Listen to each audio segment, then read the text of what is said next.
साहेब, सत्ताधारी पक्षामधले आमदार संजय गायकवाड यांनी जी मारामारी केली त्यानंतर अजून देखील त्यांच्यावरती गुन्हा दाखल झाला नाही. सुमोठो गुन्हा दाखल करू शकतात तरी देखील केला गेला गुन्हा दाखल झाला नाही म्हणजे सुप्रियाताई सुळे यांना स्वारगेट पोलीस स्टेशनला गुन्हा दाखल केलेला आहे. त्या खासदार आहेत, बरोबर आहे.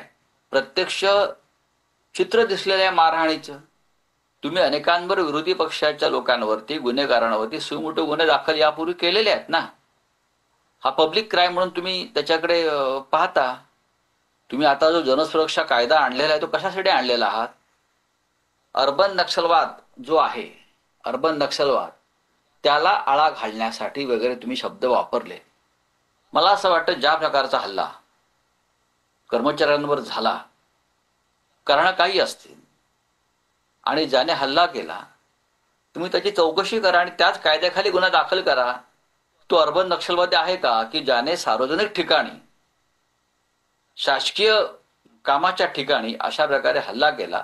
अर्बन नक्षलवादाची व्याख्या काय?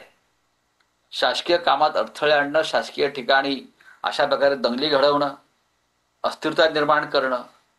बरं, हा जो कडवटपणा असतो नक्षलवाद्यांमध्ये तोच मला त्या आमदारामध्ये दिसतोय. म्हणजे अर्बन नक्षलवाद हा जो तुम्ही काय मुद्दा आणलेला आहे हा अर्बन नक्षलवाद असेल तर तुम्ही त्यानुसार त्यांच्यावर कारवाई करा. नाही, पण राऊत साहेब, पोलीस म्हणतात की या प्रकरणात अजून काही तक्रार नाही, त्यामुळे कारवाई नाही. पण ज्याचं कॅन्टीन आहे, ज्याच्याकडे त्याचं कंत्राट आहे, ते कॅन्टीन बंद झालेलं आहे, त्याचा ठेका रद्द केलेला आहे, पण आमदारावर अजून काही कारवाई नाही. आज मुख्यमंत्र्यांनी म्हटलेलं आहे की योग्य ती कारवाई या प्रकरणात केली जाईल, तसे आदेश दिले जातील. पण जवळपास आज 2 दिवस उलटतात तरी आमदारावर काही कारवाई होत नाही. याचा अर्थ गृहमंत्री जेव्हा सांगतायत योग्य कारवाई केली जाईल आणि पोलीस करत नाहीत, याचा अर्थ या राज्याच्या गृहमंत्र्याचं कुणी ऐकत नाही. गृहमंत्र्यांच्या वर एक कुठली तरी शक्ती, अज्ञात शक्ती आहे जी पोलिसांना कारवाई करण्यापासून रोखते. ती कोण आहे? ती शक्ती दिल्लीतली आहे का, जी या राज्यातल्या IPS अधिकाऱ्यांना नियंत्रित करते? कशा करता? बघा, कॅन्टीन मध्ये काय झालं हा त्यात म्हणायचं नाहीये.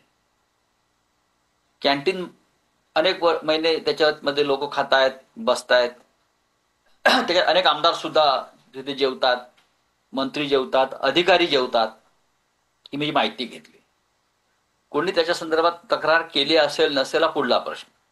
आमदाराला असं वाटलं की मला चुकीचं जेवण दिलेलं आहे. आमदाराला पूर्ण अधिकार आहे, विशेष अधिकार आहे. त्यांनी जाऊन त्या संदर्भात तक्रार करणं, त्या संदर्भात पोलिसात जाणं, त्या संदर्भात संबंधित जी अथॉरिटी आहे अन्न तपासण्याची तिथे जाणं, विधानसभेत प्रश्न उपस्थित करणं वारंवार झालेले आहेत या संदर्भात प्रश्न. ज्या पद्धतीनं आमदार बनियन आणि टॉवेलवर, जी बनियन टॉवेल गँग आहे त्या गँगचं नेतृत्व केल्यासारखं ज्या पद्धतीनं त्यांनी त्या कर्मचाऱ्याला मारहाण केली, हे चित्र हा काळा डाग आहे. राऊतसाहेब, जे आणि तो डाग दूर करायचा असेल तर कायद्यासमोर सगळे समान आहेत हे गृहमंत्री फडणवीस यांनी दाखवायला पाहिजे.